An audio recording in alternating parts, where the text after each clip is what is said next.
From the Dignity Health Studio at the Bakersfield Californian, this is Strictly Business, presented by the Greater Bakersfield Chamber of Commerce. Sponsored in part by the law offices of Young Wooldridge, San Joaquin Community Hospital. And now, here's your host, Cindy Pollard, President and CEO of the Greater Bakersfield Chamber of Commerce. Good morning, and thank you so much for joining us on this October 6th. It's great to be back with you. On today's show, Jake Slayton, who's the Chief Operating Officer of Goodwill Industries of South Central California, will join us to talk about cost allocations and the bottom line for nonprofits. And then a little bit later in the show, Kira Wiggins, director of the San Joaquin Community Hospital Wellness Center, will be here to talk about some cancer-fighting superfoods for working people with busy schedules. This, of course, is in honor of Breast Cancer Awareness Month. But first, let's take a look at some news you can use. The U.S. is a no-vacation nation. A survey from the U.S. Travel Association found that 40% of Americans don't use all of their paid vacation days. A survey by On Deck Capital found that only 57% of small business owners plan to go on vacation this year. And those who do won't fully disengage themselves from work. 67% say that they'll check in at least once a day. What's more, nearly half of small business owners don't make taking vacations a priority. So, to all of the small business owners out there listening to us, you work hard and you're very dedicated to the business or to the success of your business, but you also deserve a break. Make sure you give yourself some time away so that you can recharge your batteries.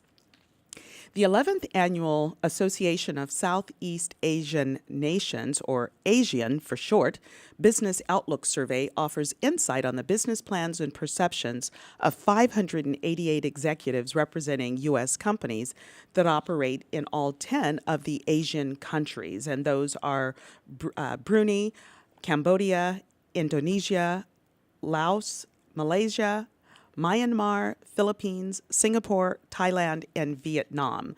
A majority of respondents report plans to expand operations in those regions, and 89% expect that their company's level of trade and investment in the regions to increase over the next 5 years.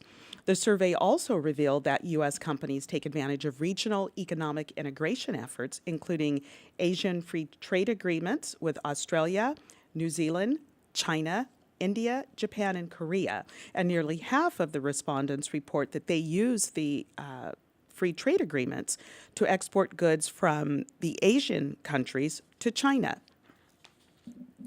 Sacramento's power players are lining up to support Mayor Kevin Johnson's proposal to consolidate more clout into the mayor's office. In doing so, some say they're seeking a cleaner, easier path to getting things done at City Hall.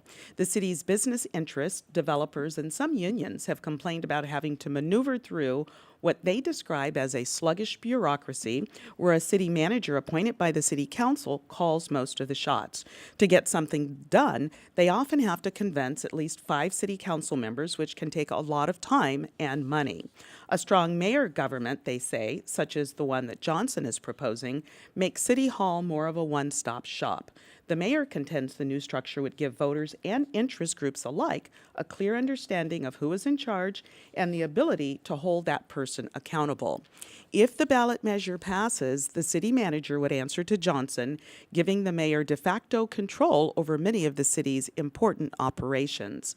While the city council could approve the mayor's choice for city manager, the mayor could fire the top administrator unilaterally. The mayor also would be able to veto some city council actions, including ordinances and budget decisions.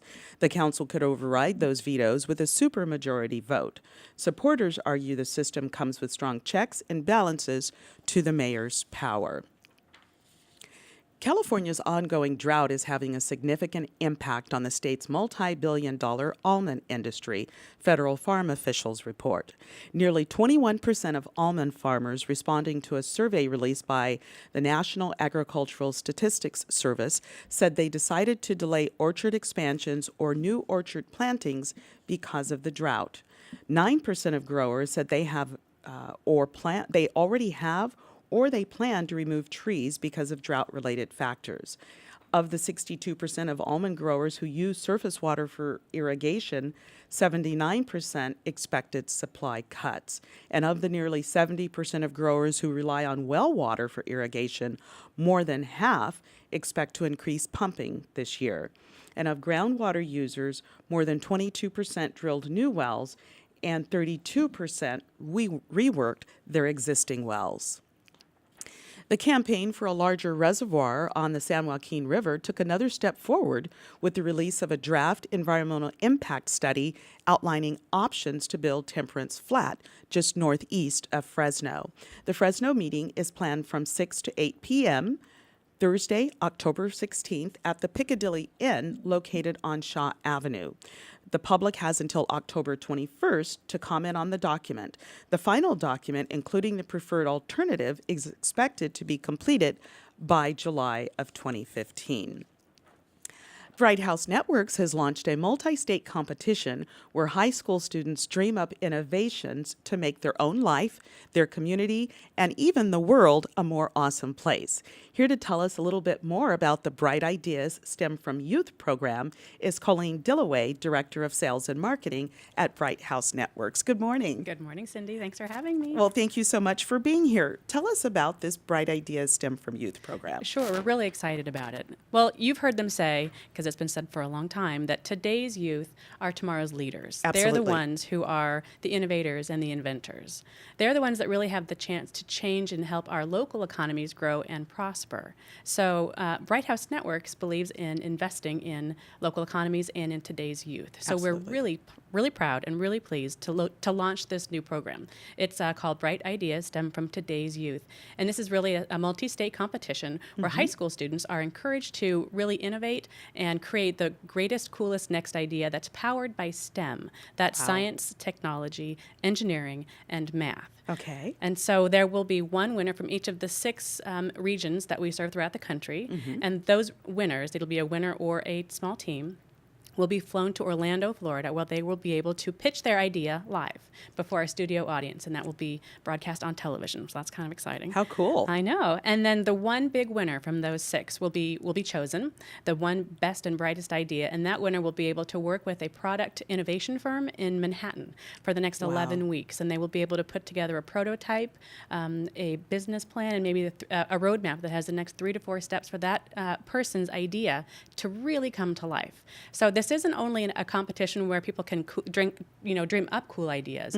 This is a competition where we're going to give people the actual roadmap to get their product to market. So perhaps. to actually implement their new idea Perhaps, or their great yeah, idea. That's the big idea. So Bright House Networks is really invested in local economies and local youth. And so this competition really looks at STEM and how science, technology, engineering, and math can help local economies. So we're really invested in it. So what's the deadline for submitting the ideas? Yeah, so entries are being accepted right now. Okay. So we began accepting them on September 22nd, and we will accept them all the way through Halloween, so all the way through October 31st. Okay. And students who are aged 14 through 19 in either parochial, private, or public high schools right here in Kern County in a Bright House Network service area can go online to brighthouse.com/bright ideas, and they can enter their entry right there, right online. It's a very simple process. Okay, and you and I were talking just before the show started.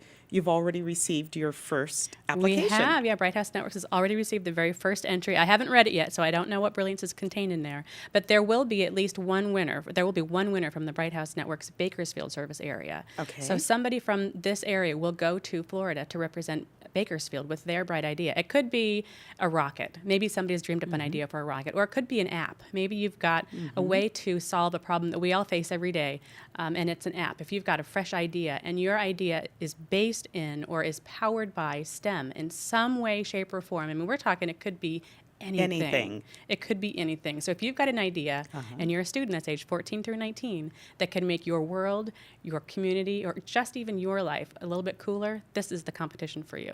Well, you know, it really is an opportunity for students to, I'm sure, on a daily basis, they said, if only this could, or Right. if only I had, or maybe they've talked to their parents or their friends and they've had or heard that same thing, you know, if only I had this. Well, this is Right. an opportunity if that is powered by science, technology, engineering, or math to possibly create it. Yeah, and then you could bring it back to Bakersfield and create a business around it and impact the local economy. I mean, just imagine the legs that this might have. Absolutely. So that's why we're really excited about it, and we're really thrilled, and we really hope that Bakersfield really comes out in force, and we see a lot of entries because we know that there is some brilliance here, and we want to make sure that the kids that are here, that are grown here, we want to make sure that we get them back here into the local economy because that's important to us as well. Absolutely. So tell us again how the students can get more information. What's your website again? Sure. The website is pretty easy. It's brighthouse.com/brightideas. Okay, so that is Bright House Networks, Bright Ideas STEM from Youth program. Application deadline again? Is October 31st, 2014. Okay, so October 31st. So get your bright ideas in. Colleen, thank you so much for joining us My pleasure. today. And we're looking forward to seeing what brilliance comes out of this competition. You and me both. I'm Cindy Pollard with the Greater Bakersfield Chamber of Commerce. We're going to take a quick break for a word from our sponsors. And when we come back, Jake Slayton of Goodwill is going to talk about how nonprofits can increase their profitability. Stay right with us.